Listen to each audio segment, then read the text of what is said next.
খুব দারিদ্র পরিবারের এক সন্তান ছিলাম। ক্লাস 2 পর্যন্ত লেখাপড়া হয়েছিল, তারপরে আর লেখাপড়া করলে আসলে ভাত পাবো না, যার জন্য লেখাপড়া না করে মাছের হ্যাচারি কাজে গেছিলাম। সেখানে যাই প্রায় 8-9 বছর আমি বেগার দিছি, দিয়ে আসলে কিচ্ছু পাইনি। 9-10 বছর বেগার দিয়ে কিচ্ছু পাইনি, কিন্তু মূলত আমি কাজটা শিখছিলাম।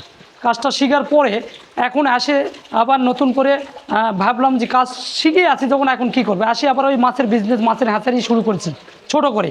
তবে হ্যাচারি শুরু করেছে সেই সময় আমার কাছে কোনো টাকা ছিল না, 9 বছর বেকার দিয়ে তো আমি 1 টাকাও পাইনি।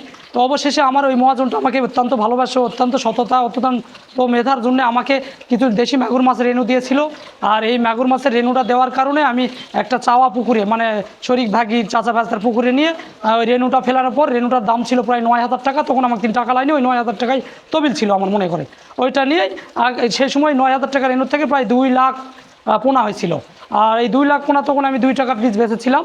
আর এই 2 টাকা বেচে তখন 2001 সাল, এখন তো 25 সাল, 2001 সালে তখন আমার টাকা ছিল ওই 4 লাখ। তখনকার যুগে 4 লাখ টাকা ছিল, একটা হ্যাচারি করছিলাম। এই হ্যাচারি থাকে এত এই দেশি মাছের চাহিদা, শিং, মাগুর, ট্যাংরা, পোপা, কই, কানো, চাইর, বোয়াল, শোল, চিতল, গুচি, বামে সব দেশি মাছগুলো করি। এত চাহিদা, এই চাহিদার কারণে এখন আমাদের 3টা হ্যাচারি। আর আমার এই 9,000 টাকা, এই দীর্ঘ 20-22-23 বছরে 9,000 টাকার বিজনেসটা আমাদের এখন প্রায় 9-10 কোটি টাকা দাঁড়াচ্ছে। আর আমাদের এখানে সব মিলে সারা বাংলাদেশ হ্যাচারি, অন্য আমার জেলা ব্যবসা আছে 5-6টা-7টা ব্যবসা মিলে সব মালে প্রায় 634 জন লোকের মতো কাজ করে সারা বাংলাদেশে, বা আমাদের এগুলা মিলে 634 জন লোক কাছে কাছে। এখন আমরা খুব ভালো সারা পাচ্ছি, এটা ভবিষ্যতে 2,000 লোকের কর্মসংস্থান করবো ভাই।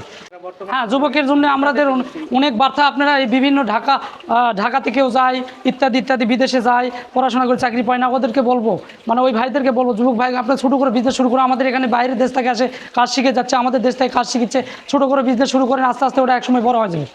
যে যেখান থেকে ইচ্ছা করে দেশি মাছের পোনা রেণু নিতে পারে। আমার নাম মোহাম্মদ চঞ্চল হোসেন, আমার হ্যাচারির নাম সুবর্ণা মৎস্য হ্যাচারি, বদলগাছি, নওগাঁ।